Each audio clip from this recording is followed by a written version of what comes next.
Queridos espectadores, ¿alguna vez han pensado cuál es el límite de la paciencia? Yo fui una vez una esposa, una mujer que creía que el amor podía solucionarlo todo y que la paciencia traería la paz, pero estaba equivocada. En esa fatídica noche, entre música estridente y luces deslumbrantes, el hombre que amaba con todo mi corazón rasgó personalmente el velo de la mentira y me empujó al abismo de la humillación. Y fue en esa misma noche oscura cuando encontré mi propia luz. La estridente música que resonaba en el lujoso chalet de La Moraleja en Madrid era como si 1000 agujas me perforaran los tímpanos. Pero eso no era nada comparado con el dolor que desgarraba mi corazón.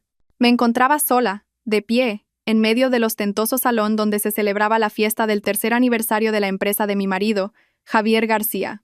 A mi alrededor, hombres con trajes de diseño, copas de whisky en mano y humo de caros puros en el aire, y mujeres con vestidos deslumbrantes que exhibían joyas por valor de una casa. Eran los socios de negocios y amigos de la alta sociedad de mi marido. Con mi sencillo vestido de seda color jade, parecía una extraña, un adorno deslucido en mi propia casa. Apreté mis manos frías, tratando de no temblar. Javier estaba con sus amigos más cercanos, Marcos y Hugo. Los tres, con las caras enrojecidas por el alcohol, reían y hablaban a gritos. Eran un grupo en el que nunca pude encajar. Para mí no eran empresarios de éxito, sino una manada de lobos acechando a una presa débil. Sus miradas lascivas, que me recorrían de arriba a abajo, siempre me habían repugnado. Vamos, un brindis. Por nuestro presidente, Javier. Este negocio que ha levantado en 3 años ahora es una fuerza imparable, exclamó Marcos, un hombre con una incipiente barriga cervecera y ojos pequeños, levantando su copa. Javier sonrió con arrogancia. Se bebió el trago de un solo golpe y luego me lanzó una mirada. Era una mirada fría, sin una pizca de amor, solo posesión y orden. Habrá que decir que el éxito de hoy se debe en gran parte a mi esposa, ¿no? Sus amigos soltaron una risa cómplice y despectiva. Bueno, el mérito de llevar bien la casa lo tendrá, intervino Hugo. Tu mujer, ¿qué va a saber de negocios? Pero hay que reconocer una cosa, Javier. Tu esposa está cada día más espectacular, añadió Marcos, recorriéndome de la cabeza a los pies con sus ojos lascivos. Sí, es una pena tenerla encerrada en casa con lo guapa que es. Presidente, ¿qué tal si hoy nos das un gusto a tus hermanos? Mi corazón se detuvo. Sabía que estaban tramando algo. No era la primera vez. Bajé la cabeza, fingiendo no haber oído, esperando que Javier se negara, pero fui demasiado ingenua. Unas copas de más y mi marido parecía transformarse en otra persona. Disfrutaba con las propuestas enfermizas de sus amigos. Le encantaba la sensación de poder absoluto sobre los demás, especialmente sobre su propia esposa. Se tambaleó hacia mí. Me agarró la mano con fuerza y me arrastró al centro del salón, atrayendo todas las miradas. De acuerdo, hoy estoy de humor. Os voy a dar un buen espectáculo. Me susurró al oído con una voz fría como el hielo. Cariño, ¿me quieres? Temblé, incapaz de mirarlo a los ojos. Javier, estás borracho. Todo el mundo nos está mirando. Te he preguntado si me quieres, gruñó, apretando mi muñeca hasta hacerme daño. Respondí con un sí apenas audible. Soltó una risa salvaje. Entonces demuéstralo. Juguemos a un juego. Simplemente quítate la ropa y baila para nosotros. Si lo haces, firmaré ahora mismo ese gran contrato para la empresa de tu padre. Mi padre estaba gravemente enfermo y la pequeña empresa familiar estaba al borde de la quiebra. Javier lo sabía. Sabía que era mi mayor debilidad. Estaba usando la supervivencia de mi familia como moneda de cambio para su entretenimiento vulgar. Mi cuerpo se quedó rígido. Mis oídos se ensordecieron. Ya no oía la música, solo las carcajadas de sus amigos y el sonido de mi corazón haciéndose añicos. Humillación. Esto era la humillación absoluta. Miré a mi suegra, doña Isabel, sentada en un sofá cercano. Tenía una sonrisa de satisfacción en los labios, como si estuviera viendo una obra de teatro divertida. En los últimos años nunca me había tratado como a una nuera. ¿Qué? ¿No puedes hacerlo? Me provocó Javier con voz burlona. ¿O es que tu amor también era una farsa? ¿Tu amor vale menos que un contrato? Sus palabras fueron como miles de agujas que apuñalaban mi orgullo. Las lágrimas estuvieron a punto de brotar, pero me las tragué. ¿Llorar? ¿Suplicar? Eso solo les daría más placer. Ya había soportado suficiente. Durante los últimos 5 años, había vivido como una sombra, soportando en silencio el desprecio de mi suegra y las bromas enfermizas de mi marido. Pensé que mi sacrificio traería la paz a nuestro hogar. Pero no fue así. Mi bondad y mi debilidad solo los habían envalentonado. Esta noche me había empujado hasta el último límite. De repente, Todo el miedo y la resignación dentro de mí desaparecieron, reemplazados por una extraña calma. Era la serenidad de alguien que ya no tiene nada que perder. Lentamente, levanté la cabeza y miré a Javier directamente a los ojos. Mi mirada ya no era de miedo, sino de un vacío gélido. De acuerdo, mi voz sonó extraña. Jugaré a ese juego. La sala entera quedó en un silencio sepulcral. Incluso Javier pareció un poco sorprendido por mi fácil consentimiento. Probablemente esperaba que llorara y suplicara. La sonrisa en sus labios se hizo aún más triunfante. Así se habla, mi esposa. Dejé de mirarlo. Me giré hacia la multitud que observaba en silencio. Los ojos de los hombres estaban fijos en mí, llenos de codicia y deseo morboso. Respiré hondo. La fina gabardina de color crema que llevaba de repente se sintió pesada. Lentamente, muy lentamente, levanté ambas manos y agarré las solapas del abrigo. Cada uno de mis movimientos era tranquilo y pausado, sin prisa. Las risas habían cesado por completo, dejando solo el sonido de una música inquietantemente dulce. Todos esperaban. Esperaban que mi humillación quedara al descubierto. Con calma, me quité la prenda exterior. El abrigo se deslizó suavemente por mis hombros y cayó al suelo. Y entonces, todas las personas en esa habitación, mi marido, mi suegra y sus amigos depravados, se quedaron helados. La sonrisa triunfante de mi marido desapareció, y la copa de vino en la mano de Marcos cayó al suelo, haciéndose añicos. Doña Isabel, que estaba sentada en el sofá, también se levantó de un salto, con los ojos muy abiertos y una expresión de incredulidad ante lo que estaba viendo. La sala entera se sumió en un silencio absoluto, un silencio más aterrador que un grito. Queridos espectadores, ¿no sienten curiosidad por saber qué mostró Elena para que todos quedaran tan horrorizados? ¿Y cómo su vida tomará un nuevo rumbo después de esta noche? Si quieren saber la respuesta y acompañar a Elena en su viaje para recuperar la justicia, no olviden suscribirse al canal Historias de Familia y activar las notificaciones. No se pierdan el próximo capítulo de esta emocionante historia. El ambiente se había vuelto denso y pegajoso, y la música que hasta hace un momento sonaba dulce, ahora parecía lúgubre y triste. Mi abrigo yacía en silencio sobre el frío suelo de mármol, como un trozo de alma recién arrancada. Todas las miradas, antes codiciosas y lascivas, estaban ahora fijas en mí con un horror indisimulable. Seguía de pie en el centro de la habitación, bajo el deslumbrante candelabro, pero no me sentía desnuda. Al contrario, sentía que llevaba una armadura invisible. Debajo de mi fino vestido de seda, lo que les mostré no fue mi piel, sino un trozo de papel cuidadosamente sujeto a mi pecho. Una hoja de papel A4 blanca. Sobre ella, una imagen en blanco y negro de una pequeña vida en formación, con una conclusión clara: embarazo de 6 semanas, latido fetal positivo. Estaba embarazada.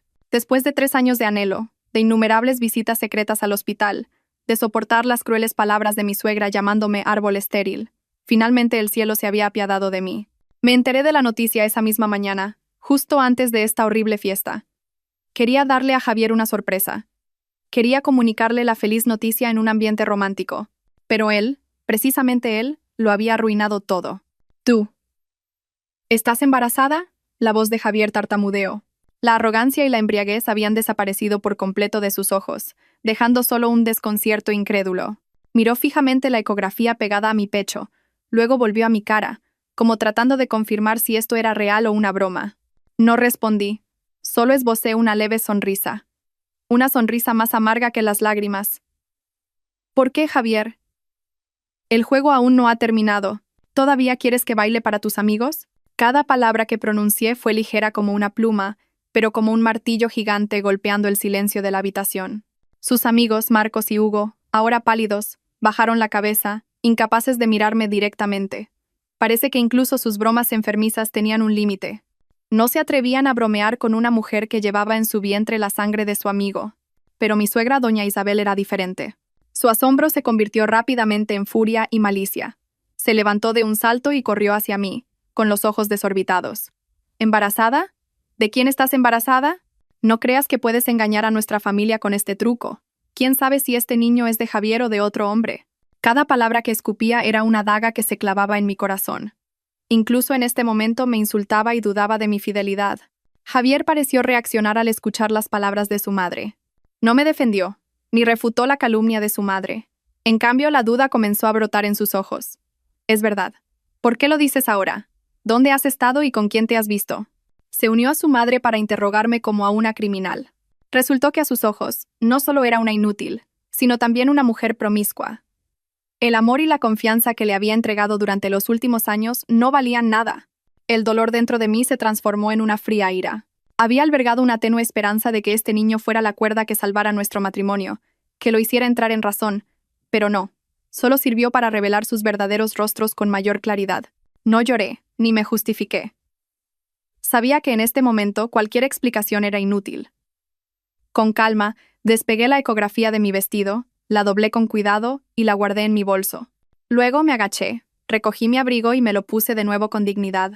Mis acciones sorprendieron a todos. Probablemente esperaban una escena de llantos y súplicas. Estoy cansada. Disfruten de su fiesta, dije con una voz extrañamente serena. Me di la vuelta hacia las escaleras, dejando atrás a un grupo de personas congeladas y un caos de sospecha y vergüenza. Subí los escalones de mármol, uno por uno. Con cada paso, recordaba los días en que pisé esta casa por primera vez. Recordé al antiguo Javier, un estudiante de arquitectura pobre pero lleno de ambición. Nos conocimos en un café, librería donde yo trabajaba a tiempo parcial para pagar mis estudios. No tenía dinero ni estatus, pero tenía un corazón sincero y planos llenos de sueños. Ganó mi corazón con ramos de flores silvestres que recogía al borde del camino, con tardes en las que compartíamos un trozo de pan soñando con un futuro brillante. Dijo que amaba mi pureza, mi sencillez y mi determinación. Dijo que trabajaría duro para darme una vida feliz. Le creí. Le amé con el corazón puro de una chica que no conocía el mundo. Mi familia vivía en el campo, mis padres eran agricultores. Cuando se lo presenté, se opusieron. Temían que sufriera. Pero desobedecí a mis padres y lo dejé todo por él. El día que nos casamos, no teníamos nada. Solo las manos vacías y un amor que parecía eterno. Alquilamos un pequeño ático y empezamos nuestro negocio. Gasté todos mis ahorros e incluso vendí el collar que me dejó mi madre para ayudarle a montar su pequeño estudio de arquitectura. Los primeros años fueron muy duros. Yo hacía de contable y de recursos humanos y buscaba clientes para él. Por la noche, los dos nos encorvábamos sobre los planos.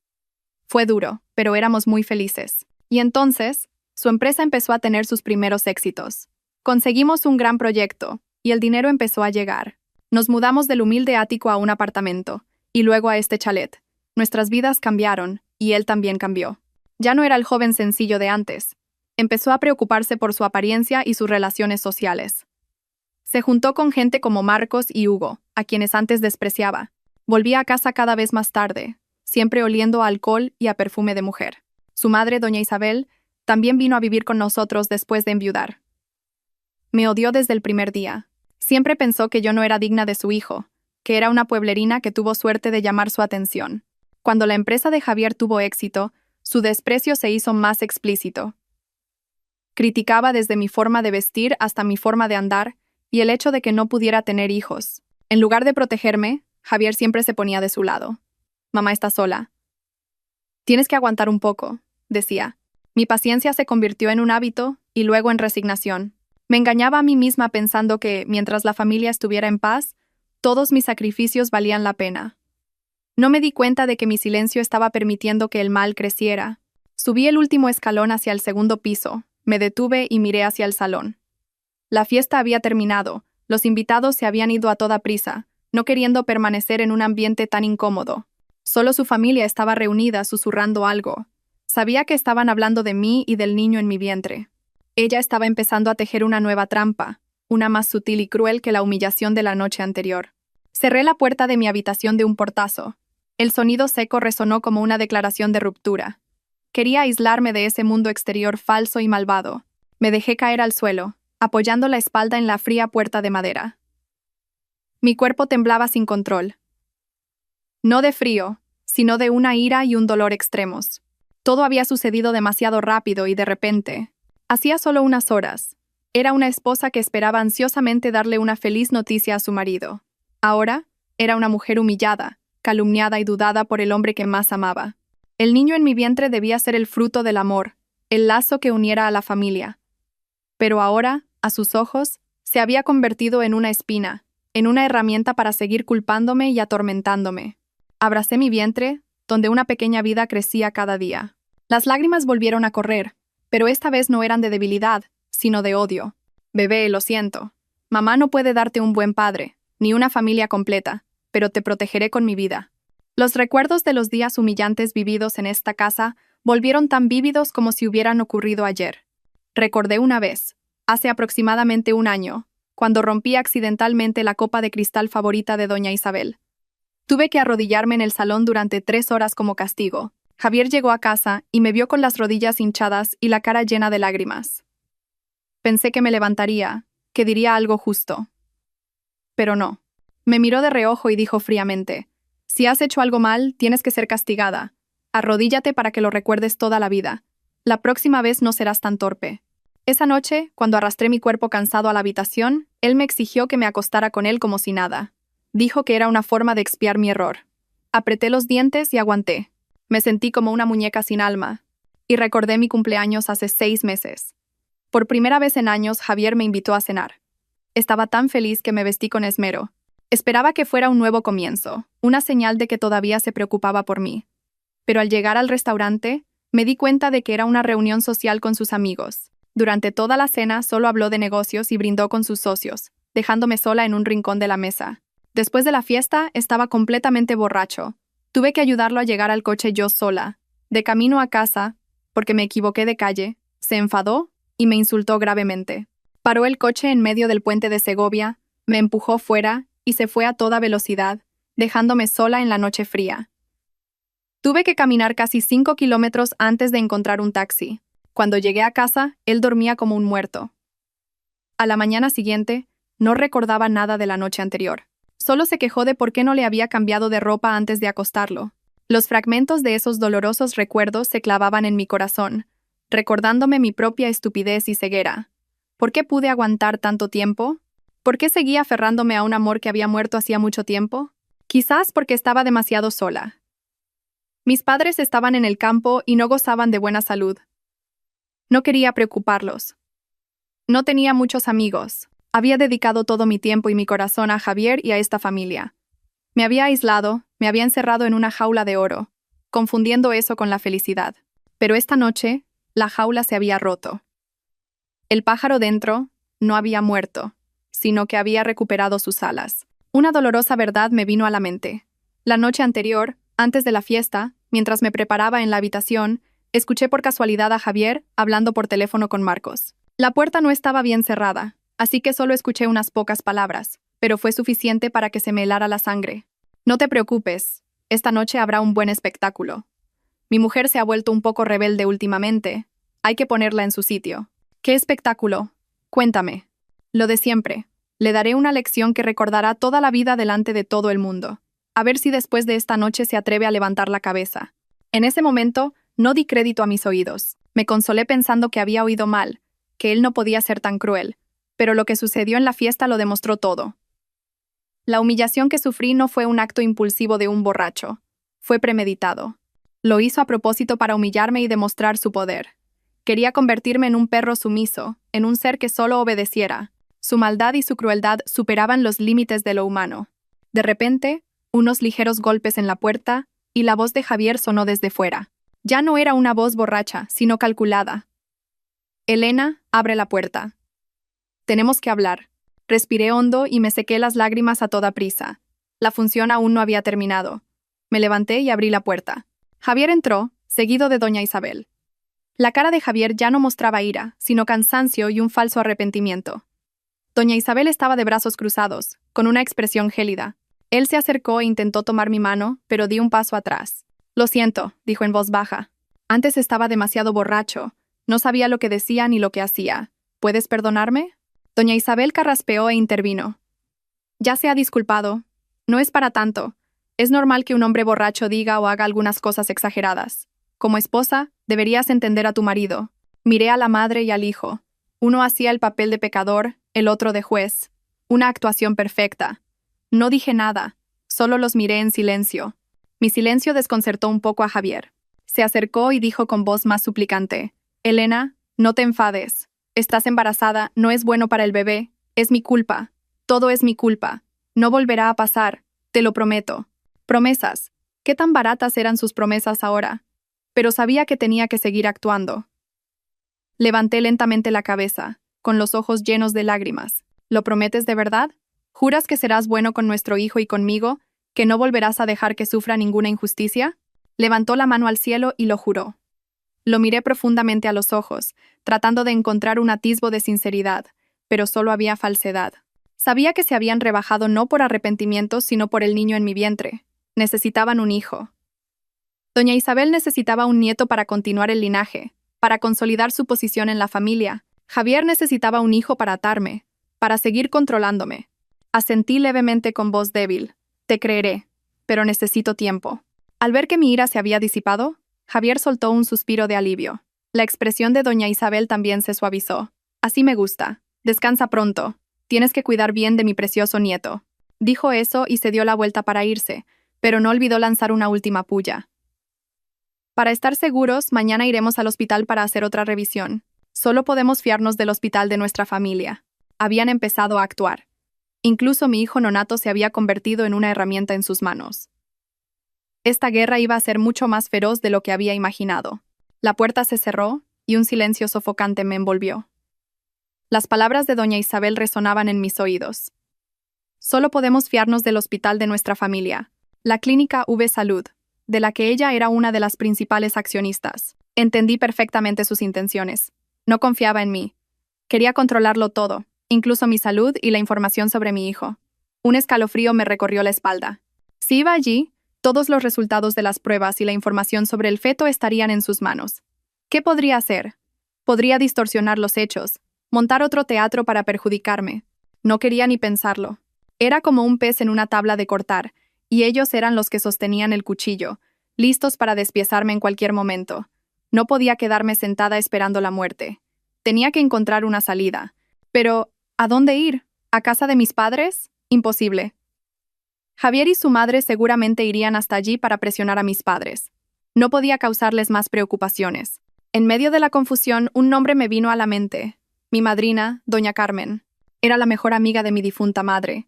Después de que mi madre falleciera, ella me cuidó como a su propia hija. Doña Carmen era una mujer extraordinaria. Una empresaria que en su día dominó el mundo de los negocios, construyendo un enorme grupo textil desde cero. Ahora estaba jubilada, pero su influencia y sus contactos en el mundo empresarial seguían siendo formidables. Más importante aún, era extremadamente inteligente y perspicaz, capaz de ver a través de las personas. Desde el principio, no le gustó Javier.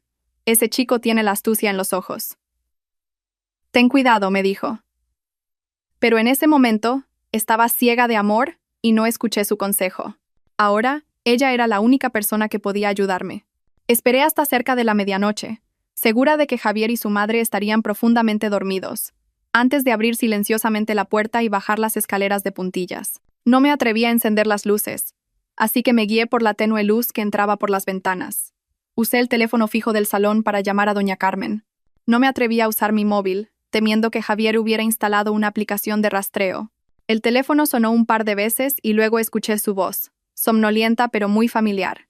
Diga, madrina, soy Elena. Mi voz era casi un sollozo tembloroso. Al oír mi voz, doña Carmen se despertó de inmediato. Elena, ¿qué pasa? ¿Por qué llamas a estas horas? ¿Ha ocurrido algo? Madrina. Yo. No pude continuar. Solo sollozaba al otro lado del teléfono. Cálmate, hija. Cálmate. Respira hondo y dime qué ha pasado. La voz de doña Carmen era firme, pero tenía un poder tranquilizador.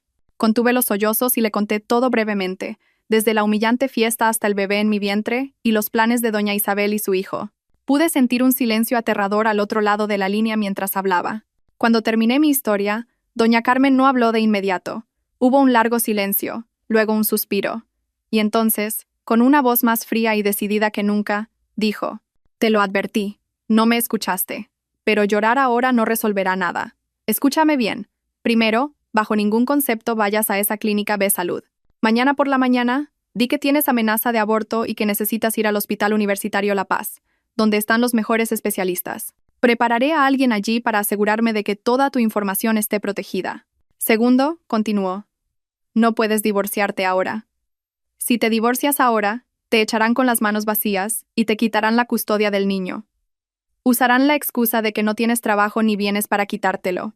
Pero no puedo vivir con ellos ni un día más, dije desesperada. Tienes que hacerlo. La voz de doña Carmen era como el acero, Y no solo vivir, tienes que interpretar perfectamente el papel de una esposa lamentable, una nuera sumisa que se ha dado cuenta de su error. Tienes que hacerles creer que te has rendido por completo, que te aferras a este niño como a tu último salvavidas. Cuando bajen la guardia, tendremos tiempo para actuar. ¿Actuar cómo?, pregunté, sin entender del todo su intención. Reunir pruebas, hija mía, sonrió con astucia. Pruebas de sus engaños y sus sucios negocios. No nos vamos a limitar a divorciarnos. Les haremos pagar por todo lo que te han hecho. La empresa de ese tal Javier no puede haber llegado a donde está sin algunos trapos sucios. Haré que mis hombres investiguen todo, y doña Isabel, una mujer tan codiciosa y malvada, seguro que no está limpia. Las palabras de doña Carmen fueron como una fuerte corriente eléctrica que recorrió mi cuerpo. La desesperación y el miedo dentro de mí se disiparon lentamente, reemplazados por otro sentimiento, ira y sed de venganza. Tenía razón, no podía derrumbarme. No podía permitir que mi hijo naciera sin madre o viviera en una familia así. Después de la llamada, sentí que ya no estaba sola. Tenía a mi lado a una segunda madre, una consejera poderosa e ingeniosa. Volví sigilosamente a mi habitación y me acosté junto al hombre que dormía profundamente. Miré su rostro, el rostro que una vez amé tanto. Ahora, a mis ojos, era solo el rostro de un enemigo. Esta obra de teatro la actuaré contigo, pero el que escribirá el guión y decidirá el final ya no serás tú. A la mañana siguiente me desperté con un plan claro en mi cabeza. Ya no era la Elena confundida de la noche anterior. Era una actriz, y mi papel era el de una esposa débil, asustada y completamente dependiente. Me quedé en la cama a propósito, con el ceño fruncido y abrazando mi vientre. Cuando Javier entró, susurré con voz débil. «Cariño, me duele mucho la barriga». Javier corrió hacia mí, con el rostro lleno de preocupación, pero no sabía cuánta de esa preocupación era sincera. «¿Qué pasa? ¿Dónde te duele? Te llevaré al hospital ahora mismo». «No lo sé, gemí. Solo siento un dolor punzante constante. Quizás sea por lo de ayer». Dejé la frase a medias a propósito, para que él mismo sacara sus conclusiones y se sintiera culpable. Como esperaba, la cara de Javier cambió de color. Agitó las manos apresuradamente y dijo: «No pienses en eso. Llamaré a mamá. Ella sabrá qué hacer». Salió corriendo. Poco después, entró doña Isabel. Todavía tenía una expresión desagradable, pero también había un atisbo de preocupación. Me miró fijamente y luego me puso la mano en la frente. «No tienes fiebre. ¿Cómo te duele?» «Me duele la parte baja del abdomen de forma intermitente», dije, forzando unas lágrimas. «Tengo miedo. Miedo de que le pase algo a nuestro bebé». Doña Isabel guardó silencio por un momento. Sabía que estaba calculando. Si algo le pasaba a este niño, sus planes también se verían afectados. Finalmente dijo: «De acuerdo. Le diré a Javier que te lleve a la clínica B Salud para un chequeo completo». Era el momento decisivo. Negué con la cabeza enérgicamente, todavía abrazando mi vientre. «No, suegra. No quiero ir a B Salud. Es un hospital general. No están especializados en ginecología. Mis amigas dicen que en el primer trimestre, especialmente hasta los 3 meses, lo mejor es ir al Hospital Universitario La Paz. Allí hay catedráticos, los mejores médicos, y el equipamiento es más moderno». «Lo digo porque me preocupa mi nieto». Mis palabras dieron justo en el clavo de la psicología de doña Isabel, su nieto. Podía odiarme, pero no podía no preocuparse por el nieto que había esperado día y noche. Además, el Hospital La Paz era el hospital público de mayor confianza, por lo que no tenía motivos para negarse. Después de dudar un momento, asintió a regañadientes. «Tienes razón». «De acuerdo. Entonces vamos a La Paz. Javier, llévala ahora mismo, y asegúrate de que la vea el médico más competente». Javier respondió sí, y se apresuró a ayudarme a levantarme. Fingí debilidad a propósito, apoyándome completamente en él. Durante el viaje en coche, fingí descansar con los ojos cerrados, pero en realidad estaba enviando un mensaje a doña Carmen para decirle que todo iba según lo planeado. Al llegar al Hospital La Paz, me esperaba una preparación perfecta. Tan pronto como llegamos a urgencias, una doctora de aspecto muy experimentado, la persona de doña Carmen, salió a recibirnos. Se presentó como la jefa de servicio y dijo que me examinaría personalmente. Javier y doña Isabel, que habían venido a vigilar, se quedaron completamente tranquilos al verla. Me llevaron a una consulta privada.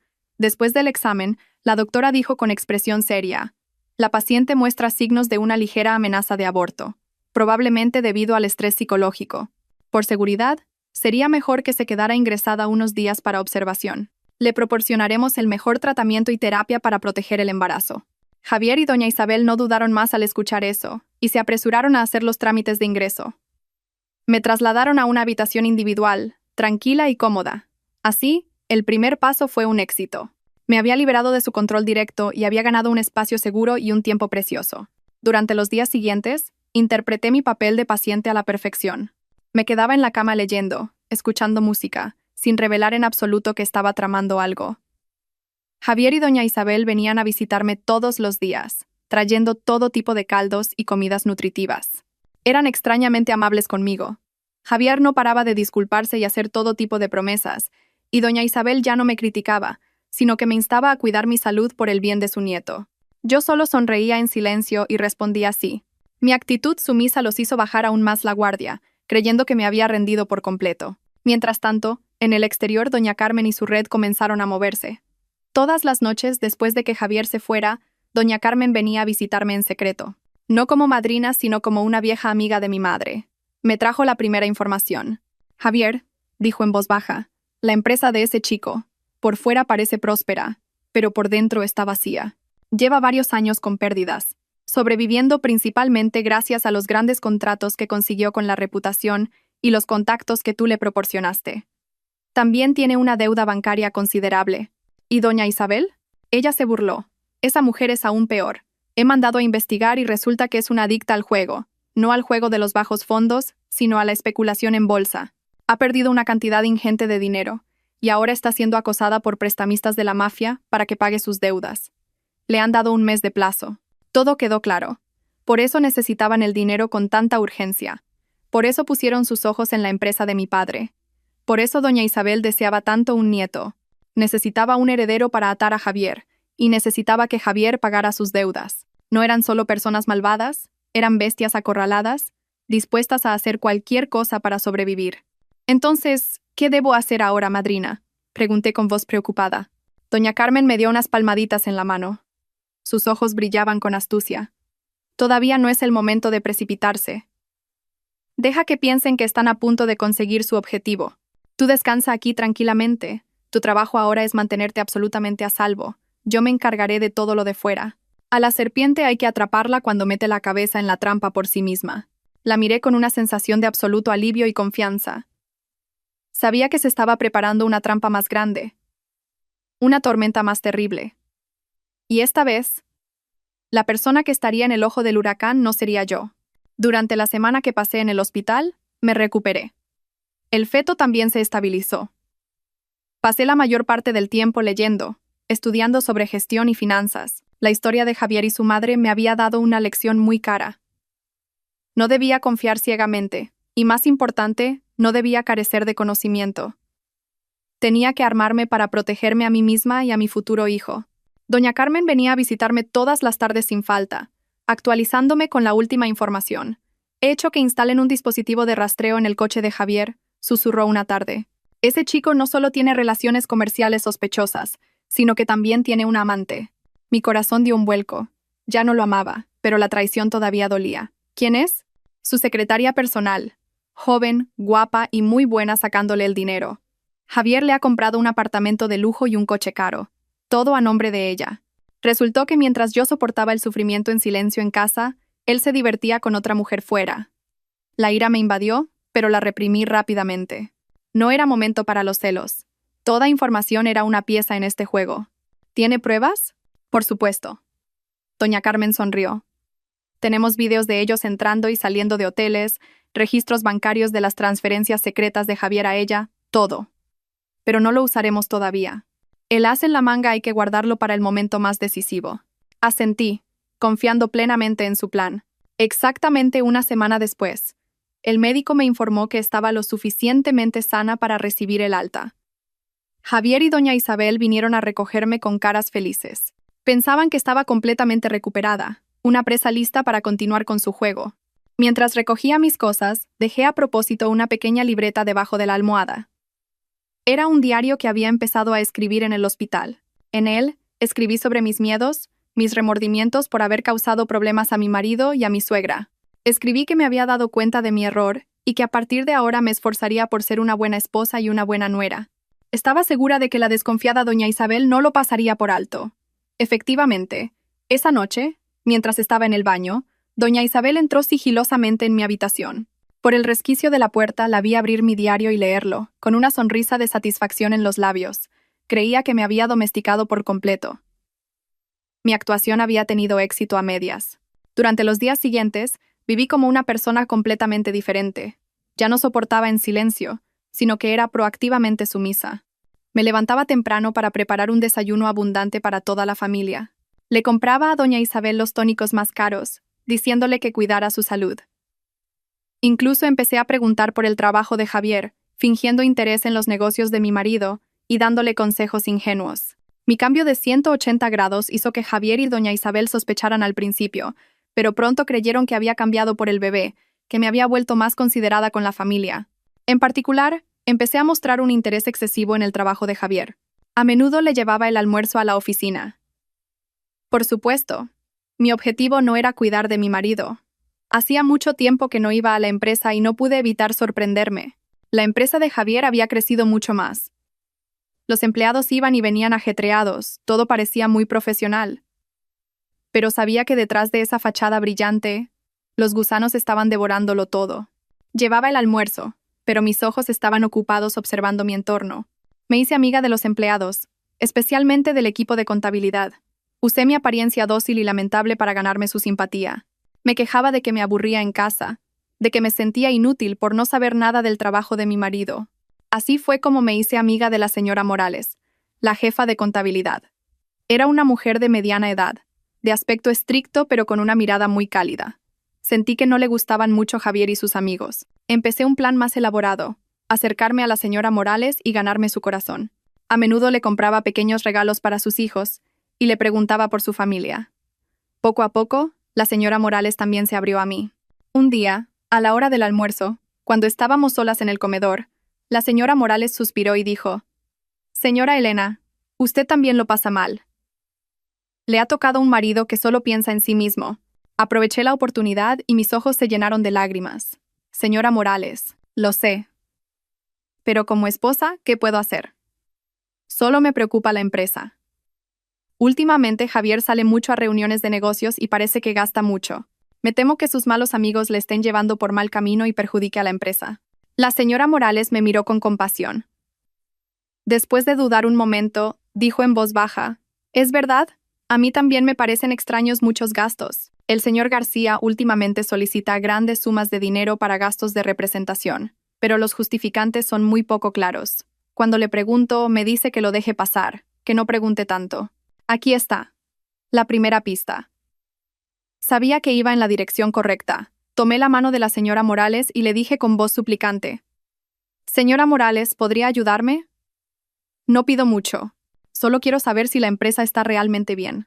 ¿Podría dejarme ver los libros un momento? Le prometo que no se lo diré a nadie. Solo quiero proteger el esfuerzo y el sudor de mi marido». La señora Morales me miró con evidente vacilación. Sabía que esto iba en contra de las reglas, pero al ver mis ojos llorosos y mi vientre cada vez más abultado, la compasión que había en ella ganó. Asintió. «De acuerdo, pero solo una vez, y tiene que ser un secreto absoluto». Casi lloré de alegría. No sabía que la decisión de la señora Morales ese día no solo me ayudaría a mí, sino que en el futuro la salvaría a ella misma.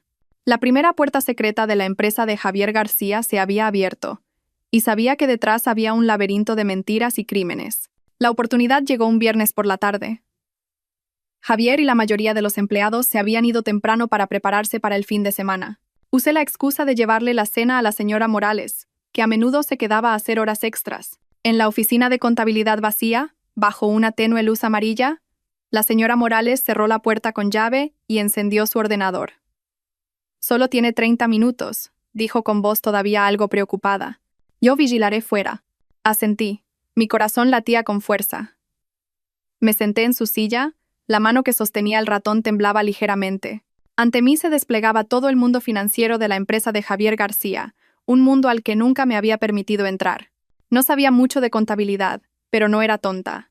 Siguiendo las instrucciones remotas de un experto financiero contratado por doña Carmen, sabía qué buscar. Me centré en las partidas de gastos de representación, costes de marketing y honorarios de consultoría. Como había dicho la señora Morales, las cifras aquí eran anormalmente altas. Abrí un archivo de Excel llamado Socios VIP. Dentro había una lista de empresas, supuestamente socios estratégicos, que firmaban regularmente contratos de consultoría y marketing por valor de cientos de miles, e incluso millones de euros. Rápidamente hice capturas de pantalla de la lista. Un nombre llamó mi atención. Medios Dorados, SL. Este nombre aparecía con mucha frecuencia, con grandes contratos casi todos los meses. Envié secretamente esta lista de empresas a la gente de doña Carmen por teléfono para que la verificaran. Mientras esperaba, seguí buscando. Abrí los archivos escaneados de los contratos. La firma de Javier estaba por todas partes. Audaz y segura de sí misma. Pero cuando abrí un contrato con Medios Dorados, me detuve en la sección del representante de la parte B. Un nombre muy familiar. Domingo Hugo. Hugo, ese amigo depravado de Javier. Así que era eso. Estaban confabulados. Esta empresa, Medios Dorados, era claramente una empresa fantasma creada para desviar el dinero de la empresa de Javier. Justo en ese momento, mi teléfono vibró suavemente. Era un mensaje de doña Carmen. Medios Dorados, A, P Consultores, Planificación M, G, todas son empresas fantasma. Los representantes son todos familiares o socios cercanos de Javier y sus amigos. Ahora todo estaba claro. No se trataba de la corrupción de un individuo, sino de un crimen organizado. Habían convertido la empresa de Javier en una lavadora, en una herramienta para desviar y repartirse el dinero. Rápidamente copié todos los archivos de contratos y las hojas de Excel sospechosas a un pequeño USB que había traído. Los 30 minutos pasaron en un abrir y cerrar de ojos. La señora Morales llamó a la puerta, señalando que el tiempo se había acabado. Me apresuré a cerrar todas las ventanas, borrar el historial de acceso y dejar todo como estaba. Le di las gracias repetidamente a la señora Morales y le puse un sobre grueso en la mano. Cómprele algo a los niños. Muchas gracias. La señora Morales intentó negarse, pero yo insistí. Si no lo acepta, no me quedaré tranquila. Considérelo un pequeño regalo. Al salir de la empresa de Javier, apreté el USB en mi bolsillo. Sentía como si estuviera sosteniendo una bomba de relojería. Cuando esta bomba explotara, lo volaría todo por los aires. Pero sabía que estas pruebas no eran suficientes. Podían demostrar que Javier había hecho negocios fraudulentos, pero no eran suficientes para hundirlo por completo en un tribunal. Especialmente en una batalla por la custodia, necesitaba algo más fuerte, un golpe mortal. Y nunca imaginé que la siguiente pista vendría directamente de mi suegra, doña Isabel. Después de obtener pruebas de las actividades comerciales y legales de Javier, continué interpretando mi papel. Pero el odio y el desprecio internos hacían cada vez más difícil esbozar una sonrisa falsa. Empezaba a sentirme agotada. Afortunadamente, doña Isabel, en su emoción por el dinero que pronto tendría para pagar sus deudas, me entregó sin querer un cuchillo aún más afilado. Una tarde, cuando estábamos solas en casa, doña Isabel se mostró extrañamente amable. Me hizo sentarme en el sofá y sacó un viejo álbum de fotos. «Elena, ven a ver esto». Pasó las páginas, mostrando con orgullo fotos de la infancia de Javier. «Mira, qué guapo era nuestro Javier de pequeño. Cuando creció, cuántas hijas de familias ricas lo perseguían, pero él las rechazó a todas y te eligió a ti». Forcé una sonrisa. Sabía que estaba tratando de ganarse mi favor, de crear una imagen de familia feliz para poder manipularme más fácilmente después. Cuando llegó a la última página, se detuvo en una foto ligeramente descolorida. En la foto había una mujer joven y hermosa, muy parecida a doña Isabel. «¿Quién es, suegra?», pregunté con curiosidad. Una luz compleja brilló en los ojos de doña Isabel, una mezcla de orgullo y un poco de amargura. «Es la tía de Javier, mi hermana pequeña», suspiró. «Tuvo una vida difícil. Era guapa e inteligente, pero tuvo mala suerte. Se casó con un hombre violento y jugador, y no pudo soportarlo, así que se escapó con su hijo. Hace ya más de 10 años.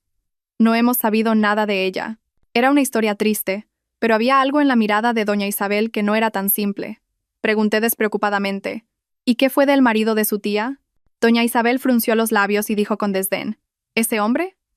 Se degradó aún más después de que su mujer y su hijo se fueran. Oí que lo metieron en la cárcel por algún asunto ilegal. Murió de una enfermedad pocos años después de salir, el karma. ¿Y el hijo de la tía? Ya debe ser mayor, suegra». Cuando pregunté por el hijo, la expresión de doña Isabel cambió de repente. Se puso un poco nerviosa y cerró el álbum apresuradamente. Eso no lo sé. Perdimos el contacto». Cambió de tema. «Bueno, ¿para qué hablar de cosas viejas? ¿Te apetece comer algo especial?». Le diré a la empleada que lo prepare. Su evasiva aumentó mis sospechas.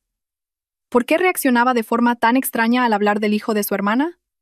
Intuitivamente, sentí que había un secreto detrás de esta historia. Esa noche, llamé a doña Carmen y le conté la conversación y mis sospechas. Madrina, ¿podría investigar sobre la hermana de doña Isabel y su hijo? Hay algo extraño. Doña Carmen guardó silencio un momento al otro lado de la línea y luego dijo: De acuerdo, déjamelo a mí. Conozco el corazón de una mujer mejor que nadie. Solo unos días después, doña Carmen me llamó. Su voz no tenía su calma habitual, sino que estaba llena de ira. Elena, siéntate bien y escucha. Lo que te voy a contar podría dejarte en shock. ¿Sí? ¿Qué ha pasado? La hermana de doña Isabel, la voz de doña Carmen se endureció. No se escapó por la violencia de su marido. Murió. En un accidente de tráfico hace 15 años. ¿Qué? Me quedé helada. Y el que causó el accidente no fue otro que su marido. Pero el caso se archivó extrañamente. El hombre solo cumplió unos años de condena por homicidio imprudente. Según una fuente, doña Isabel lo arregló todo. Mi mente era un caos. ¿Por qué doña Isabel ocultaría la verdad sobre la muerte de su hermana? ¿Por qué ayudaría al hombre que mató a su hermana? ¿Y el niño? ¿Dónde está ahora? Esta es la parte más terrible. La voz de doña Carmen temblaba de ira. Después de que su madre muriera y su padre fuera a la cárcel, el niño fue enviado a un orfanato. Pero solo unos meses después, el niño desapareció del orfanato sin dejar rastro. Nadie sabe a dónde fue, si está vivo o muerto. Y la última persona que lo visitó antes de que desapareciera fue doña Isabel. Un escalofrío me recorrió la espalda. No podía creer lo que estaba oyendo. Una conspiración terrible. Un crimen atroz. Se estaba revelando lentamente. La suegra con la que había vivido durante los últimos años, doña Isabel, no era solo una mujer codiciosa y malvada, sino que podría ser una asesina, un demonio con piel humana. Mató a su hermana y se deshizo de su sobrino. ¿Para qué? ¿Por dinero? ¿Por la herencia de su hermana? Esa pregunta rondaba en mi cabeza, una pregunta que solo ella podía responder. La verdad sobre el pasado de doña Isabel explotó en mi mente como una bomba, dejando solo desolación y un miedo extremo. Me daba escalofríos ver a esa mujer que entraba y salía de esta casa todos los días, que todavía sonreía, hablaba y me sermoneaba. Bajo la noble fachada de una dama adinerada, había un alma diabólica y unas manos manchadas de sangre. Mantuve la compostura y seguí interpretando mi papel. Pero cada vez que me enfrentaba a ella, tenía que luchar para no revelar el odio en mis ojos. Sabía que caminaba sobre una cuerda muy fina. Si se daba cuenta de que conocía su secreto, no sabía qué locura podría cometer. Necesitaba más pruebas. Pruebas irrefutables que pudieran dejar claro su crimen ante la ley. Pero, ¿cómo? Todo había sucedido hace 15 años, y probablemente todas las huellas habían sido borradas. Mientras estaba confundida, una oportunidad inesperada se presentó. Una mañana, doña Isabel recibió una llamada. Estaba en el salón, pero parecía haberse olvidado de mi presencia, sentada en la mesa del comedor cercana. «Diga, ¿quién es?» Su voz era ligeramente irritada. Al oír algo del otro lado, vi cómo su rostro se ponía pálido de repente. «¿Qué estás diciendo? ¿Cómo has conseguido mi número?» Se levantó apresuradamente y se fue a un rincón del balcón. Su voz se redujo a un susurro, pero el pánico en ella era inconfundible. «No sé de qué hablas. Ese asunto se acabó hace mucho tiempo». «¿Qué quieres?» Fingí no ver, pero agucé el oído al máximo. Escuché vagamente palabras como dinero, callar, vida. Cuando terminó la llamada, doña Isabel entró en la casa con la cara desencajada. Le temblaban las manos y los pies. Se dejó caer en una silla y murmuró para sí misma. ¿Por qué? ¿Por qué aparece ahora? Durante todo el día, estuvo inquieta, como si hubiera perdido el juicio. Esa noche, llamó a Javier a su despacho privado y cerró la puerta con fuerza. No escuché lo que decían, pero cuando Javier salió, su rostro estaba igual de tenso. Fue directamente al bar, se sirvió una copa de licor fuerte y se la bebió de un trago. Sabía que había ocurrido algo grave, algo relacionado con el viejo secreto de doña Isabel. Alguien del pasado había vuelto para chantajearla. Informé inmediatamente a doña Carmen. Doña Carmen se movió muy rápido. Mandó vigilar todos los movimientos de doña Isabel. Y solo 2 días después, doña Carmen me llamó. «Elena, esa mujer va a moverse. Acaba de retirar una gran suma de dinero, 500.000 euros en efectivo. Esta noche a las 9, se reunirá con un hombre en un viejo café, Jardín en el Pardo. Esta es nuestra oportunidad». Mi corazón latía deprisa. ¿Qué debo hacer? Ya he instalado cámaras y micrófonos allí. Pero necesito que lo veas desde un lugar seguro. Hay cosas que solo puedes creer si las ves con tus propios ojos. Esa noche, le mentí a Javier diciéndole que tenía dolor de cabeza y quería acostarme temprano. Después de confirmar que había salido con sus amigos, salí sigilosamente de la casa. El coche de doña Carmen ya estaba esperando. Me llevaron cerca del café acordado. La gente de doña Carmen estaba dispersa por todas partes, disfrazada de clientes. Me llevaron a otro coche, oculto pero desde el que podía ver toda la situación claramente a través de una pequeña pantalla conectada a las cámaras ocultas. Exactamente a las 9 llegó doña Isabel. Vestía de negro, con sombrero y gafas de sol, moviéndose a hurtadillas como una criminal. Eligió una mesa en el rincón más oscuro. Unos minutos después, se acercó un hombre de unos 60 años, delgado y demacrado. Su rostro estaba surcado por las arrugas de una vida dura, y una larga cicatriz le cruzaba la mejilla. «Has llegado a tiempo», dijo el hombre con voz ronca. «¿El dinero? Tómalo y lárgate». «Desaparece de mi vista», dijo doña Isabel temblando, empujándole una bolsa. «Y no vuelvas a aparecer ante mí». El hombre se rió. Una risa espeluznante. ¿Desaparecer? Doña Isabel, ¿crees que todo es tan simple? Estos 500.000 euros son solo los intereses por mis 15 años de silencio. Me debes mucho. Tú eres un descarado. Nuestro acuerdo no era este. ¿Acuerdo? El hombre se rió más fuerte. Nuestro acuerdo era que yo iría a la cárcel en tu lugar, que me cargaría con toda la culpa. A cambio, tú te encargarías de que mi hijo estudiara y se convirtiera en un hombre de provecho. ¿Y qué hiciste? Te deshiciste de él. Abandonaste a mi único hijo. ¿Crees que te voy a dejar en paz? Me quedé helada. Entonces, este hombre era el marido de la difunta tía, el padre del niño desaparecido, y él no fue el culpable del accidente. La mente maestra era doña Isabel. Yo no sé dónde está, tartamudeó doña Isabel, temblando de miedo. Fue adoptado por otra persona. No mientas. El hombre golpeó la mesa. Lo he investigado todo. Se lo entregaste a una pareja estéril cerca de la frontera y cortaste todo contacto. Vendiste a tu propio sobrino, demonio. Lágrimas comenzaron a rodar por los ojos del hombre. Perdí a mi esposa. Ahora también he perdido a mi hijo. Todo por tu culpa. Hoy no necesito el dinero. Vas a pagar. Voy a ir a la policía. Le contaré toda la verdad. Dicho esto, se levantó de un salto para irse. Doña Isabel, en un estado de pánico extremo, lo agarró de la mano y le suplicó. No, por favor, te daré más dinero, lo que quieras. Pero por favor, mantén la boca cerrada. Pero el hombre ya no escuchaba. En su desesperación, doña Isabel hizo una locura. Sacó un pequeño pero afilado cuchillo de su bolso. «Si quieres morir, te concederé tu deseo», gritó, lanzándose sobre el hombre. Todo sucedió en un instante, pero en ese mismo momento, los clientes de alrededor se levantaron al unísono. Eran los policías que doña Carmen había avisado de antemano. Antes de que el cuchillo de doña Isabel pudiera tocar el cuerpo del hombre, fue detenida por un brazo firme.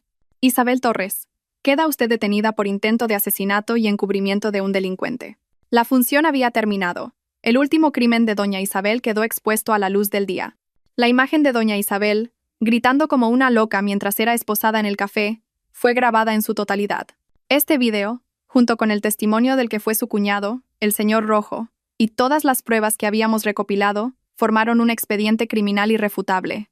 El caso se reabrió, y la terrible verdad que había estado enterrada durante 15 años finalmente salió a la luz. Doña Isabel no solo fue la autora intelectual del accidente de tráfico que causó la muerte de su hermana, sino también la persona que vendió cruelmente a su propio sobrino.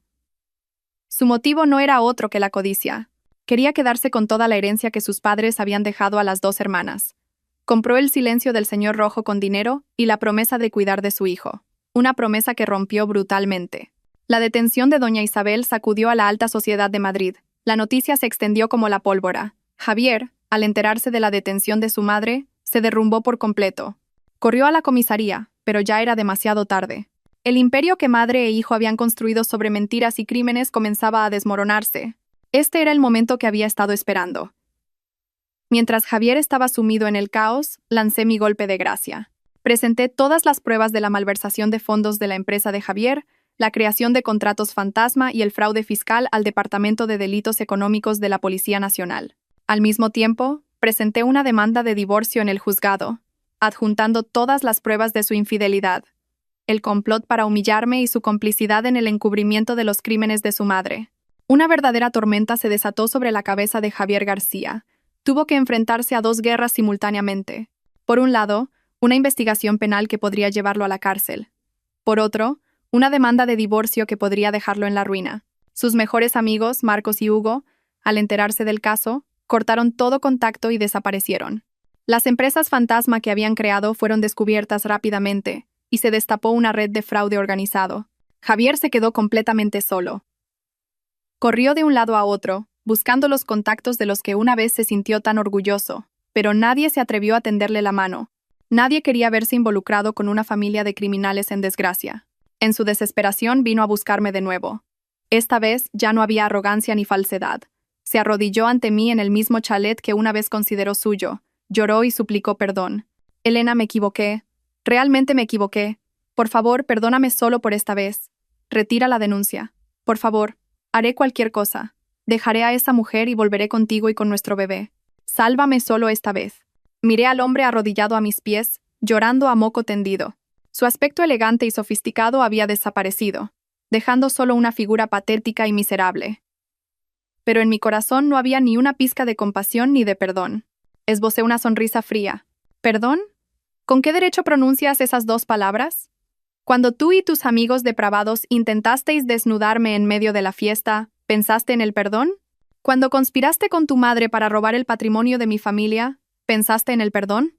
Y cuando sabías perfectamente que tu madre mató a tu tía y se deshizo de tu primo, y aún así guardaste silencio y la encubriste, ¿pensaste en el perdón? Cada una de mis preguntas era como una cuchilla que se clavaba en su corazón. Se quedó sin palabras. No me debes una disculpa solo a mí, Javier. Mi voz se volvió firme.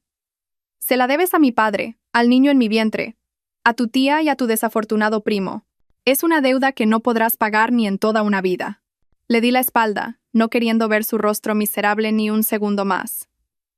La justicia se encargará de todo. Fueron mis últimas palabras para él. Días después se emitió una orden de arresto contra Javier para fines de investigación. Fue esposado y sacado de su propia empresa ante la mirada de cientos de empleados. En ese momento, supe que el juego realmente había terminado. Había ganado, pero fue una victoria amarga, conseguida con demasiadas lágrimas y dolor. Después de la detención de Javier, recibí una visita inesperada. La mujer que se había interpuesto en nuestro matrimonio, la secretaria llamada Laura, vino a buscarme a la residencia de doña Carmen, donde me alojaba. Su vientre estaba bastante abultado. No tenía el aspecto altivo y triunfante que había visto en las fotos. Su rostro estaba demacrado y sus ojos hinchados de llorar. No gritó ni me insultó. Simplemente me miró con una mezcla de resentimiento y súplica. Señora Elena, por favor. Su voz era ronca. Salve a Javier. No es una persona completamente mala como usted piensa. Hizo todo por mí y por este niño. La miré a ella y a su vientre. Sentimientos complejos surgieron en mí. También era mujer y futura madre. Podía entender su miedo, pero esa compasión no podía borrar lo que ella y Javier habían hecho. ¿Dices que lo hizo por ti y por el niño? Pregunté con calma. ¿Sabías que el dinero con el que te compró el piso y el coche era dinero malversado de la empresa? ¿Sabías a cuántas personas llevó a la quiebra para conseguir grandes contratos? ¿Y sabías lo cruel que fue con la esposa que empezó con él desde cero? Ella bajó la cabeza en silencio. Lo sabía, o al menos lo sospechaba.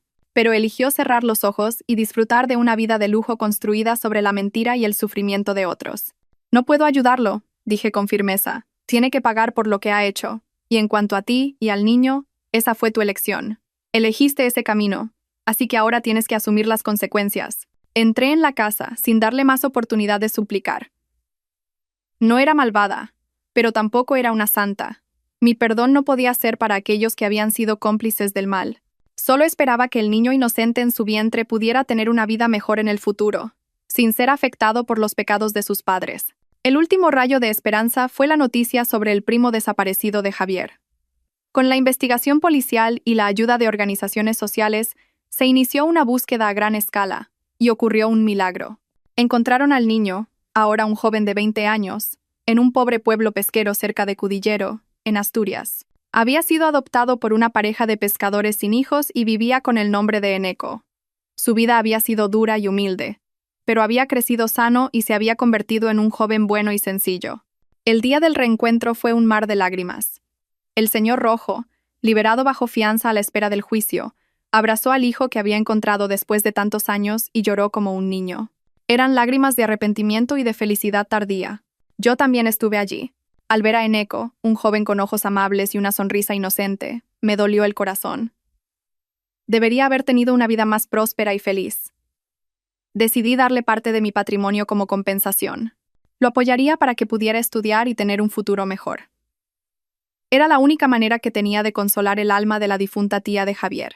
Semanas después, recibí una carta manuscrita desde la cárcel. La letra temblorosa y torcida era de Javier. No quería abrirla. No quería sacar a relucir nada que perteneciera al pasado, pero al final, la abrí. Quería ver qué tenía que decir este hombre al final. Para Elena. Cuando leas esto, todo habrá terminado de verdad. No te escribo para pedirte perdón.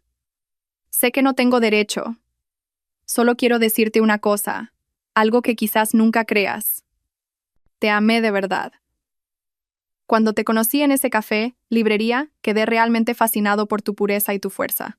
Los años de emprendimiento contigo, duros pero felices, fueron los días más auténticos de mi vida.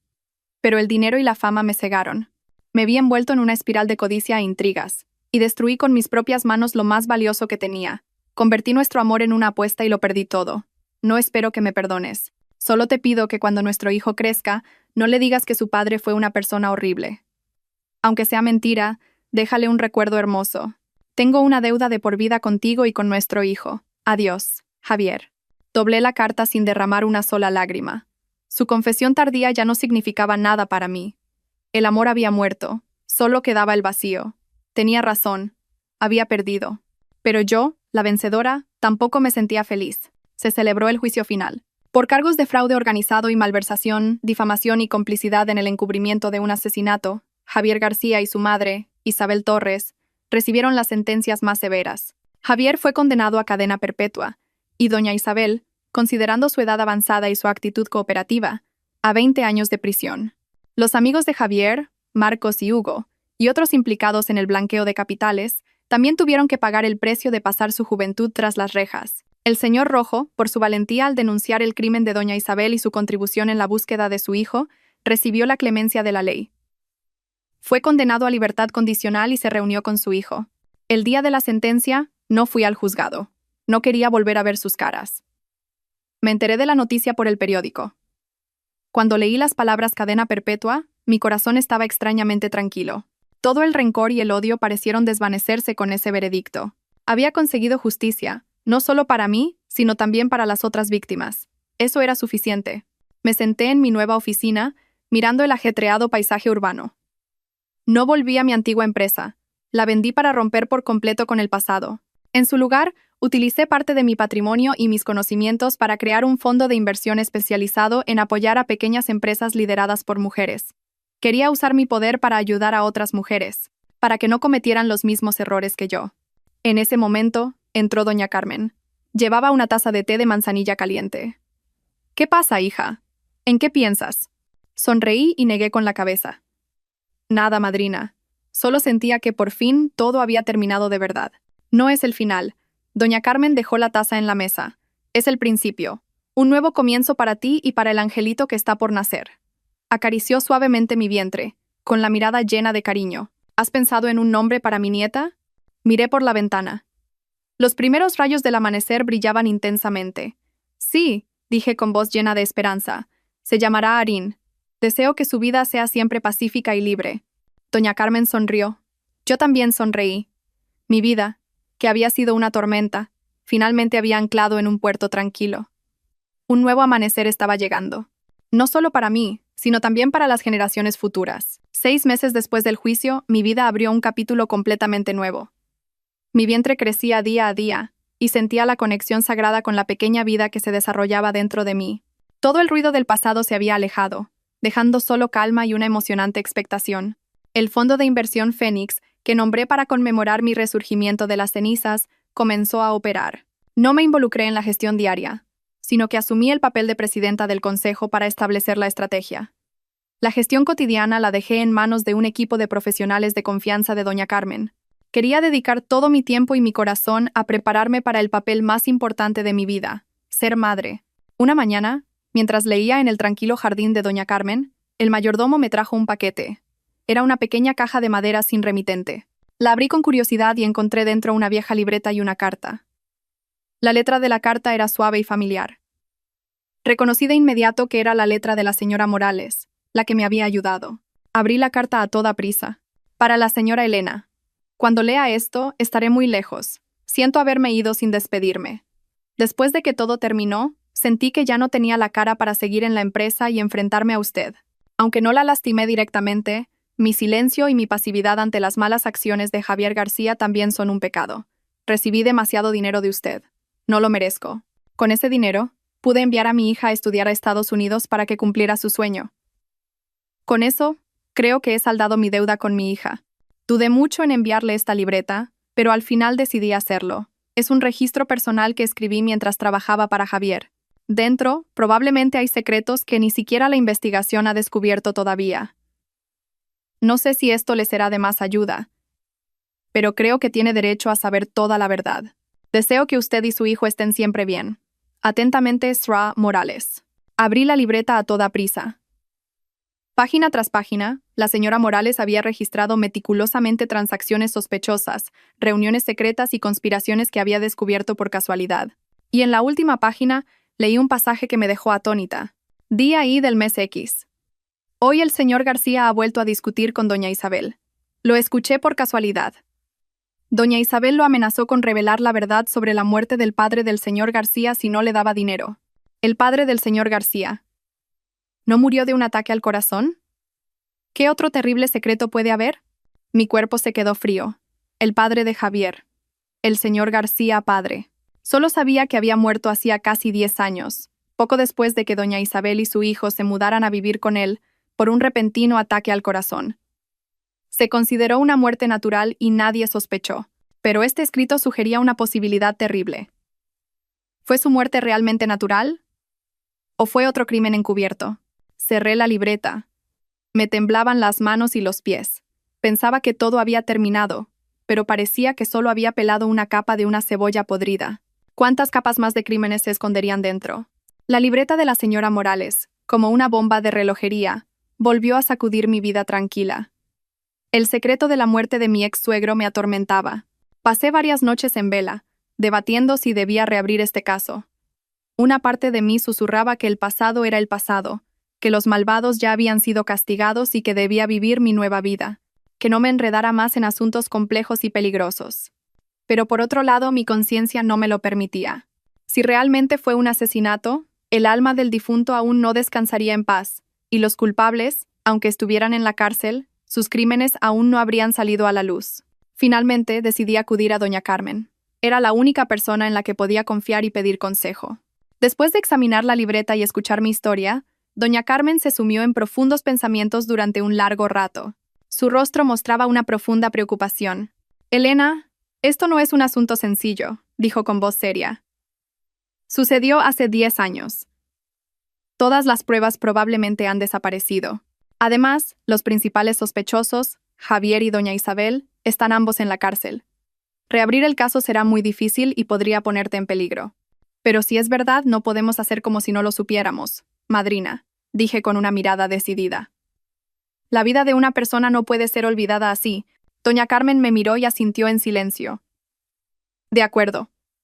Hija mía, te has convertido en toda una mujer, no solo fuerte, sino también con un corazón compasivo.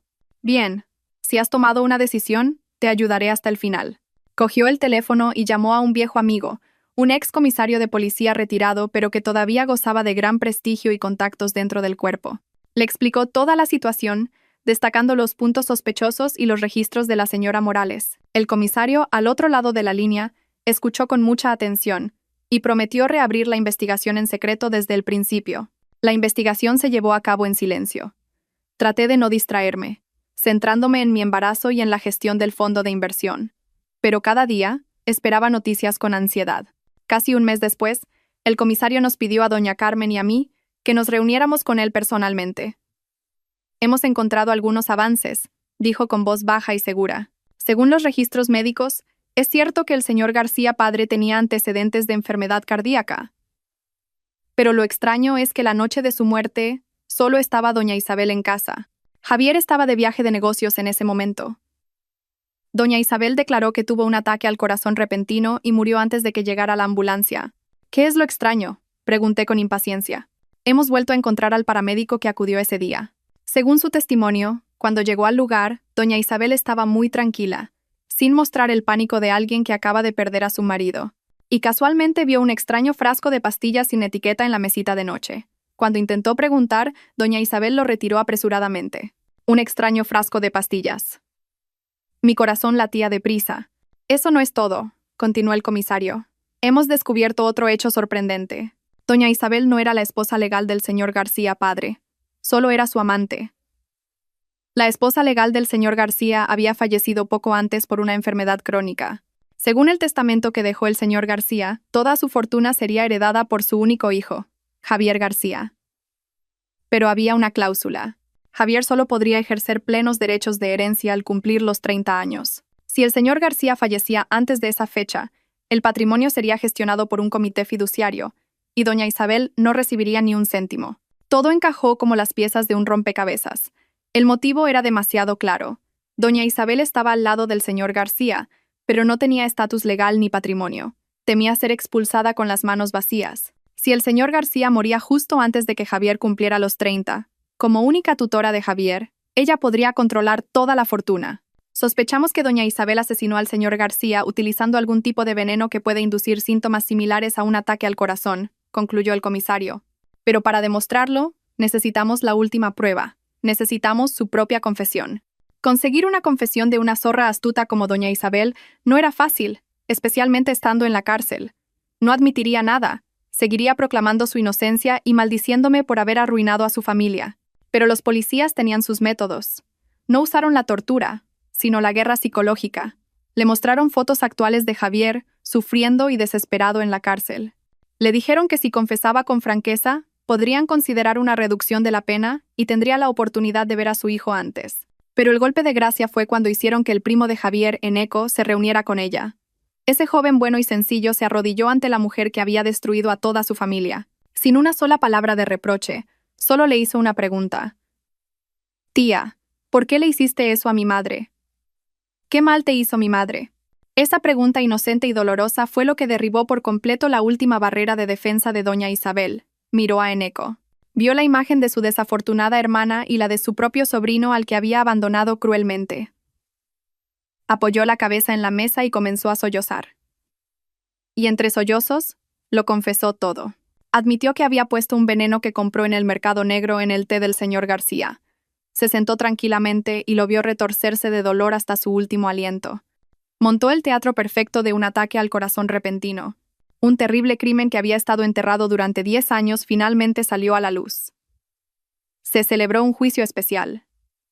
Doña Isabel pasó de ser una reclusa a ser la acusada de un caso de asesinato. Con su confesión y pruebas irrefutables, recibió otro veredicto. Un veredicto acorde con su crimen. Cadena perpetua. Javier, al enterarse de la verdad sobre la muerte de su padre, se derrumbó por completo. La madre a la que tanto había respetado y por la que había encubierto todos sus crímenes, era la asesina de su propio padre. Cuando su última fe se desmoronó, se volvió loco en la cárcel. El día que doña Isabel fue sentenciada, no fui al juzgado. Me senté en casa, encendí incienso ante el retrato de mis padres. A su lado, también coloqué fotos de mi difunta tía y de mi desafortunado ex-suegro. Susurré, todo ha terminado. Descansad todos en paz. La pesadilla más larga finalmente había terminado. La justicia, aunque tardía, finalmente se había cumplido en su totalidad.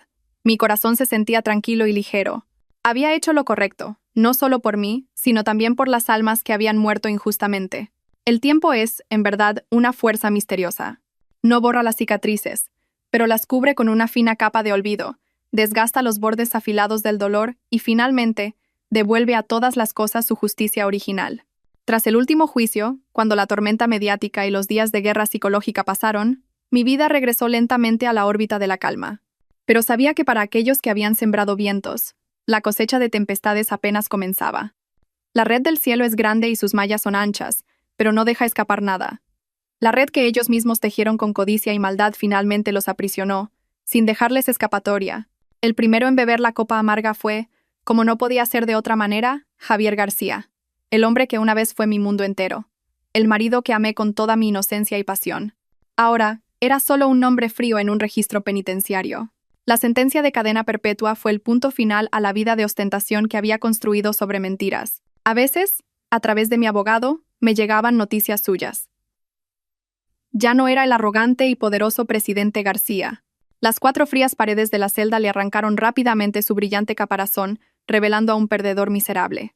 Los primeros meses todavía se mantuvo desafiante. Gritaba, maldecía y afirmaba que todo era culpa mía y de la conspiración de su madre. Aún creía que con los contactos y el dinero que le quedaban podría apelar y darle la vuelta a la tortilla. Pero cuando su apelación fue desestimada, cuando los amigos y socios que una vez lo elogiaron, le dieron la espalda uno tras otro, y cuando nadie, excepto su abogado de oficio, fue a visitarlo, empezó a darse cuenta de que el juego realmente había terminado. Había perdido por completo. Dicen que empezó a guardar silencio. Pasaba horas mirando fijamente un punto en la pared agrietada. Perdió peso drásticamente, y su pelo negro, una vez brillante, se volvió canoso. Sus ojos, antes llenos de cálculo, se volvieron profundos y vacíos.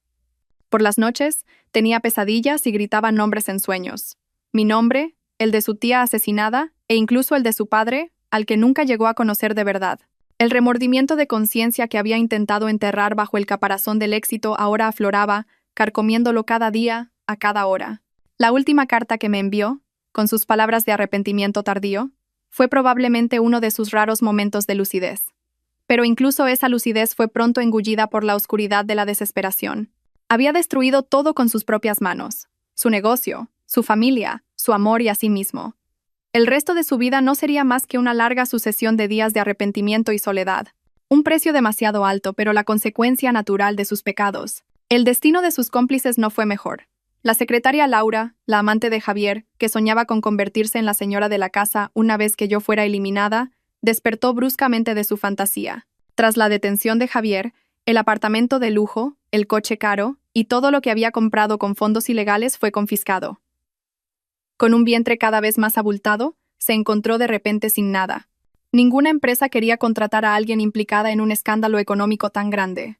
Rechazada por la sociedad y desheredada por su familia del pueblo por la vergüenza, tuvo que dar a luz sola en un hospital público. Después del parto, se mudó con su bebé a un pequeño ático en un barrio pobre, donde, según me contaron, luchaba cada día con los pañales, la leche en polvo y una vida precaria. Su antiguo glamour y altivez habían desaparecido por completo, dejando solo a una mujer demacrada, agobiada por el peso de la supervivencia. No sé si se arrepintió de sus elecciones, pero creo que cada vez que miraba a su hijo inocente, no podía evitar recordar el precio de construir la felicidad sobre el sufrimiento de otros. Los amigos depravados de Javier, Marcos y Hugo, que se regodearon en mi humillación y participaron en sus sucios negocios, tampoco escaparon a su castigo. Cuando estalló el caso de Javier, sus nombres también aparecieron en todos los periódicos. Las empresas fantasma que habían creado para blanquear dinero para Javier fueron rápidamente investigadas. Aunque no recibieron penas de cárcel tan severas como Javier, también se enfrentaron a multas y sanciones masivas, suficientes para llevarlos a la bancarrota.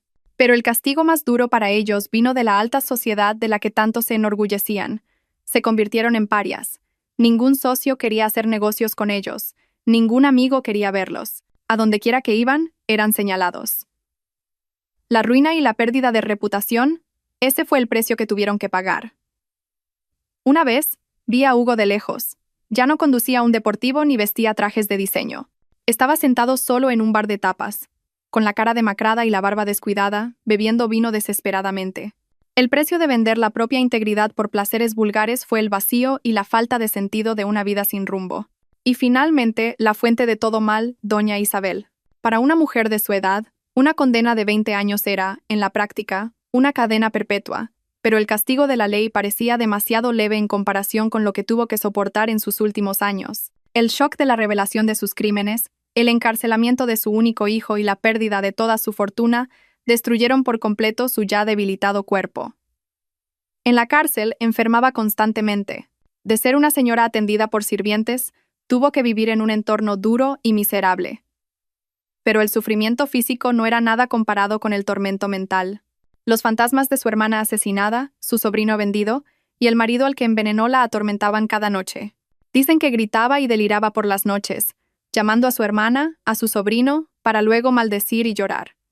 El arrepentimiento tardío convirtió sus últimos años en un infierno en la tierra. Murió sola y miserable en la enfermería de la prisión. El día de su muerte, ningún familiar vino a reclamar su cuerpo. Ni siquiera su hijo Javier, por el que había sacrificado todo, pudo asistir. Se fue olvidada, como los mismos crímenes que intentó enterrar. Cuando me enteré de su muerte, no sentí ni una pizca de satisfacción, solo un vacío y una sensación de tristeza. La codicia convirtió a un ser humano en un demonio, y al final, esa misma codicia la devoró. Fue un círculo vicioso trágico, una costosa lección sobre el karma. En medio de la oscura imagen del castigo, hubo un rayo de luz. El desafortunado primo de Javier, Eneco. Después de reunirse con su padre, su vida cambió por completo. Con el dinero que le proporcioné en secreto, y la ayuda de patrocinadores, el señor Rojo y su hijo comenzaron una nueva vida. No volvieron a la ciudad, sino que se quedaron en el pueblo pesquero, y abrieron una pequeña tienda. El señor Rojo, que había vivido con la culpa durante años, encontró la paz al lado de su hijo. Dedicó el resto de su vida a él. Eneco, por su parte, completó sus estudios a través de exámenes de acceso y aprendió el oficio de reparador de barcos, convirtiéndose en un técnico competente.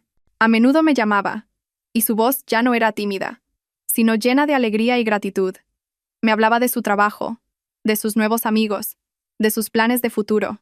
A veces me enviaba marisco fresco que él mismo había pescado para mí y mi hija. Verlo recuperar su vida me llenaba el corazón de calidez. Al menos en esta tragedia, una persona inocente había encontrado la felicidad. Me senté en mi oficina y volví a hojear el expediente del caso. Los nombres, los rostros, los destinos se entrelazaban como en una novela trágica. El karma. La gente dice que es un castigo sobrenatural, la mano invisible del destino. Pero yo lo veo de otra manera. El karma no es algo que cae del cielo, es el resultado inevitable de las elecciones y acciones que cada ser humano siembra. Javier, doña Isabel y sus amigos eligieron el camino de la mentira, la codicia y la crueldad. Y el final que recibieron fue la ruina, la soledad y el sufrimiento. No fue un castigo, fue justicia. Todo el rencor estaba ahora verdaderamente resuelto, no por el perdón, sino por la justicia. El pasado quedó atrás, y la puerta del futuro se abrió de par en par ante mí. Sabía que a partir de ahora, mi vida solo estaría llena de capítulos de paz y esperanza. Cuando las últimas réplicas del terremoto de mi vida pasaron, la tierra bajo mis pies dejó de temblar. En su lugar, sentí una solidez y una calma que no había experimentado en mucho tiempo. El cielo después de la tormenta es siempre más claro y alto, y mi amanecer, mi verdadero amanecer, finalmente había llegado. No solo brillante, sino también cálido, con el calor del renacimiento y la esperanza. No me regodé en la victoria ni dejé que el placer de la venganza manchara mi alma. En cambio, elegí seguir adelante, construir un nuevo futuro con mis propias manos. Una vida en la que ya no era una víctima ni una jueza, sino una creadora de felicidad para mí y para los que me rodeaban. Pocos meses después de la sentencia del juicio, di la bienvenida a un pequeño ángel en mi vida. Mi hija Arin nació rodeada del amor mío y de mi madrina. La primera vez que la sostuve en mis brazos, sintiendo esa pequeña vida cálida moverse en mi regazo, fue como si todo el dolor y las heridas del pasado se hubieran curado. Tenía mis mismos ojos oscuros, pero la frente alta y la sonrisa radiante de su abuela materna, a la que nunca conoció. Al mirarla, supe que había ganado el tesoro más preciado del mundo. Una razón para vivir, para luchar, para ser una mejor persona. Ella no era solo mi hija, era un símbolo de un nuevo comienzo, una fuerza de vida tenaz que brotaba de las cenizas de la destrucción. No volví a la antigua empresa, manchada de traición y recuerdos dolorosos. La vendí, junto con el chalet de la Moraleja. Quería romper por completo con el pasado, dejar atrás todo lo que pertenecía a Javier García y su familia. Con la pensión compensatoria del divorcio y mi propio patrimonio, podría haber vivido una vida de lujo sin preocupaciones, pero no lo hice. La lección de mi madre y de mis propias experiencias me enseñó que el dinero puede ser una herramienta útil, pero nunca puede comprar la paz del corazón. En lugar de perseguir la riqueza material, decidí buscar algo más valioso, un propósito. Utilicé una parte considerable de mi patrimonio para crear la Fundación Renacer, una organización sin ánimo de lucro dedicada a proporcionar asesoramiento legal y psicológico gratuito a mujeres víctimas de violencia doméstica y matrimonios fraudulentos. Quería usar mi propia historia y mis dolorosas experiencias para encender una llama de ayuda para otras mujeres, para hacerles saber que no están solas, que tienen derecho a ser protegidas y que tienen la fuerza para levantarse y reconstruir sus vidas. Mi madrina, doña Carmen, se convirtió en la consejera de la fundación. Su sabiduría, experiencia y contactos ayudaron a que Renacer se estableciera rápidamente y tuviera un gran impacto social. Organizamos seminarios, consultas legales y creamos un refugio seguro para mujeres que necesitaban un lugar de emergencia. Cada caso ayudado, cada sonrisa recuperada tras las lágrimas, me trajo una alegría y una paz infinitas. Transformé mi propio dolor en una fuerza para la comunidad, y esa fue la mejor manera de curarme a mí misma. Paralelamente a la fundación, comencé mi propio negocio. Un negocio sin la sombra de ningún hombre. No elegí de nuevo el tumultuoso camino de los negocios. En cambio, volví a una pasión tranquila que había albergado desde la universidad, el arte.